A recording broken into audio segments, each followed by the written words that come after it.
এসেছে বিএনপির নেতাকর্মীদের মাঝে এবং সকাল থেকেই আমরা দেখেছি যে সদর রোডস্থ যে দলীয় কার্যালয় রয়েছে বিএনপির সেখানে নেতাকর্মীরা এসে ভিড় করছেন এবং কালো পতাকা উত্তোলন করা হয়েছে। এর সাথে সাথে কিন্তু তারা কালো ব্যাজও ধারণ করেছে। কিছুক্ষণ আগে আমরা দেখেছি যে কোরআন তিলাওয়াত করা হয়েছে। এখানে নেতাকর্মীরা এখানে এসে অবস্থান করেছিলেন এবং বেশিরভাগ নেতাকর্মীকেই আমরা দেখেছি যে কান্নায় ভেঙে পড়ছেন আসলে বেগম খালেদা জিয়ার মৃত্যুতে।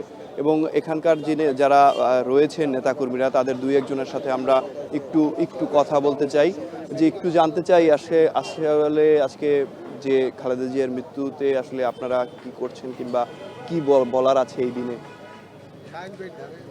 দেশনেত্রী বেগম খালেদা জিয়া আজ সকাল ৬টায় ইন্তেকাল করেছেন। ইন্না লিল্লাহি ওয়া ইন্না ইলাইহি রাজিউন। দেশনেত্রী বেগম খালেদা জিয়াকে আমরা যত ছোট দৃষ্টিকোণ থেকে দেখি, উনি আসলে আমাদের দলীয় নেত্রী ছিলেন না। উনি সারা বাংলাদেশের জনতার নেত্রী ছিলেন, ২০ কোটি মানুষের নেত্রী ছিলেন। শুধু তাই না, উনি কিন্তু এশিয়া মহাদেশেরই একজন নেত্রী হিসাবে আবির্ভূত হয়েছেন। আপনারা দেখেছেন দক্ষিণ আফ্রিকার নেলসন ম্যান্ডেলা বর্ণবাদের বিরুদ্ধে আন্দোলন করেছেন, বছরের পর বছর কারাগারে ছিলেন।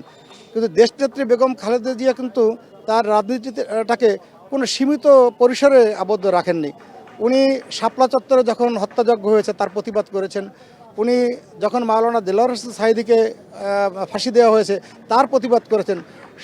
কথা হলো উনি সমস্ত দল মতের ঊর্ধ্বে উঠে একজন নেত্রী। উনি বাংলাদেশের ২০ কোটি মানুষের নেত্রী ছিলেন।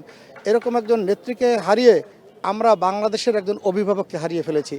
আমরা মহান আল্লাহ রাব্বুল আলামিনের দরবারে তার জন্য দোয়া করি, মহান আল্লাহ রাব্বুল আলামিন যেন তাকে জান্নাতুল ফেরদৌস দান করেন। শুনছিলেন এতক্ষণ বিএনপির যারা নেতাকর্মীরা রয়েছেন তারা কিন্তু মনে করছেন যে বাংলাদেশ একজন অভিভাবক হারিয়েছে এবং এই হারানোর মধ্যে দিয়ে কিন্তু আসলে নেতাকর্মীদের মধ্যে একটি কান্নার ছায়া কিংবা শোকের ছায়া যেটি রয়েছে সেটি নেমে এসেছে। আমরা আরেকজন নেতাকর্মীর সাথে কথা বলবো, একটু জানতে চাই যে এই যে বিএনপির বেগম খালেদা জিয়া যিনি মারা গেছেন, আসলে এর মাধ্যমে বাংলাদেশ আসলে কি হারিয়েছে, বিএনপির নেতাকর্মীরা কি হারিয়েছে? বাংলাদেশ একটা অভিভাবক হারিয়েছেন, কারণ এর মতো অভিভাবক, এর মতো আপুসীর নেত্রী আর বাংলাদেশে আসবে বলে আমরা মনে হয় না। কারণ বাংলাদেশ জাতীয়তাবাদী দল এর শূন্যতা আজীবন মনে করবেন।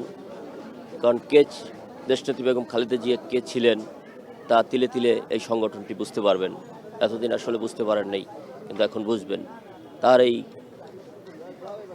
তার এই শোক, তার এই চলে যাওয়া বাংলাদেশের জাতি কখনো ভুলের নয়। রুহের মাগফিরাতের জন্য কিন্তু দোয়া কামনা করা হয়েছে। আমরা দেখেছি যে মোনাজাত ধরেছেন, সবাই তাকে দোয়া করছেন এবং নেতাকর্মীরা বলছেন যে তার যে স্বপ্ন সেটি বাস্তবায়নের মাধ্যমেই কিন্তু আগামীর যে বাংলাদেশ সেটি গড়ে তুলতে হবে এমন প্রত্যয় ব্যক্ত করেছেন তারা। এবং তার যে শোককে কেন্দ্র করে বরিশাল বিএনপির যারা নেতাকর্মী রয়েছেন তারা এই যে সদর রোডে ভিড় করছেন এবং ইতিমধ্যে আসলে জোহরের নামাজ আদায় করার জন্য অনেকেই মসজিদে গিয়েছেন, নামাজ পড়ছেন এবং দোয়া প্রার্থনা করছেন। আমরা আরেকজন নেতাকর্মীর সাথে কথা বলবো।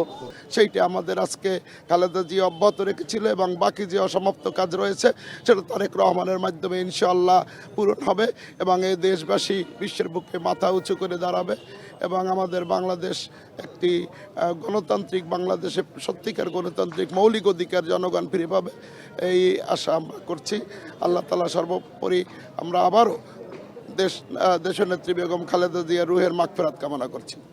শুনছিলেন যে বেগম খালেদা জিয়ার মৃত্যু কোনোভাবেই মেনে নিচ্ছেন না আসলে যারা বিএনপির নেতাকর্মী রয়েছেন তারা। আমরা আরেকজনের সাথে কথা বলবো, তিনি অনেক আন্দোলন সংগ্রামের সাক্ষী ছিলেন, অনেক আন্দোলন সংগ্রামে তিনি আসলে যোগদান করেছেন। আসলে সব মিলিয়ে যে তার যে স্বপ্নগুলো সেগুলো আসলে বাস্তবায়নের ক্ষেত্রে আপনারা কীরকম ভূমিকা রাখতে চান? দেশনেত্রী বেগম খালেদা জিয়া বিভিন্ন সময় গণতন্ত্রের জন্য 90-এর আন্দোলনে, এরশাদ বিরোধী আন্দোলনে তিনি রাজপথে ছিলেন। আমরা শুনেছি অনেক সময় তিনি রাজপথে গিয়ে দেখছেন যে তার নেতাকর্মীরা কী করতেছে এবং তিনিও নিজে সশরীরে রাজপথে ছিলেন সেই আন্দোলনে। তিনি দেশের মানুষের জন্য কাজ করেছেন। তাকে অফার দেওয়া হয়েছিল বিদেশে যাওয়ার জন্য, কিন্তু তিনি একটি কথা বলেছেন যে এই দেশের মাটি মানুষকে ভালোবাসেন, সেই জন্য তিনি বিদেশে যান না। এবং পরক্ষণে আমরা দেখলাম যে তিনি যখন অসুস্থ বেশি, তাকে ফ্যাসিস্ট সরকার তাকে চিকিৎসার জন্য বাইরে যাইতে দেয় না। এটা অত্যন্ত দুঃখজনক। তিনি সুস্থ অবস্থায় কারাগারে গেলেন, হুইল চেয়ারে বেরোয় আসলেন, এটা আমরা ভাবতেও পারি না তাকে এরকমের ঢুকে মৃত্যুর দিকে নিয়ে গেল এই সরকার, এই ফ্যাসিস্ট সরকার। আমরা এর বিচার আমাদেরকে আল্লাহ দেখিয়েছে, এই বাংলার মানুষ দেখেছে যে যারা বেগম খালেদা জিয়াকে অন্যায়ভাবে জেলে রেখেছে তারা আজকে দেশের বাহিরে চলে গেছে, দেশেও নাই। আমরা আল্লাহ রাব্বুল আলমিনের কাছে আশা করব তিনি বেগম খালেদা জিয়া দেশের জন্য যে কাজ করেছেন, তিনি মৃত্যু হয়ে গেছেন, তার জীবন দশায় যদি কোনো ভুল কাজ হয়ে থাকে, তার যে ভালো কাজগুলো আছে ওই ভালো কাজগুলো আর ওসিলায় আল্লাহ তাকে মাফ করে জান্নাতের উচ্চ মাকাম দান করুক, আমিন। শুনছিলেন যে আসলে বিএনপির নেতাকর্মীরা সকাল থেকেই কিন্তু বিএনপির যে দলীয় কার্যালয় রয়েছে সেখানে এসে ভিড় করছেন এবং তার রুহের মাগফিরাতের জন্য দোয়া প্রার্থনা করছেন এবং তারা বলছেন যে বিএনপির চেয়ারপারসনের যে স্বপ্ন রয়েছে সেগুলো যাতে বাস্তবায়ন হয় এবং সেগুলো বাস্তবায়নের মাধ্যমে আগামীর বাংলাদেশ সুন্দরভাবে পরিচালিত হবে এমন প্রত্যয় তারা ব্যক্ত করেছেন এবং যে 7 দিনব্যাপী যে কার্যক্রম সেটি কিন্তু তারাও পালন করবেন এমনটিও জানিয়েছেন এবং নেতাকর্মীরা কিন্তু সকাল থেকেই এই যে দলীয় কার্যালয়ের সামনে ভিড় করছেন এবং দোয়া মোনাজাতে অংশগ্রহণ করছেন।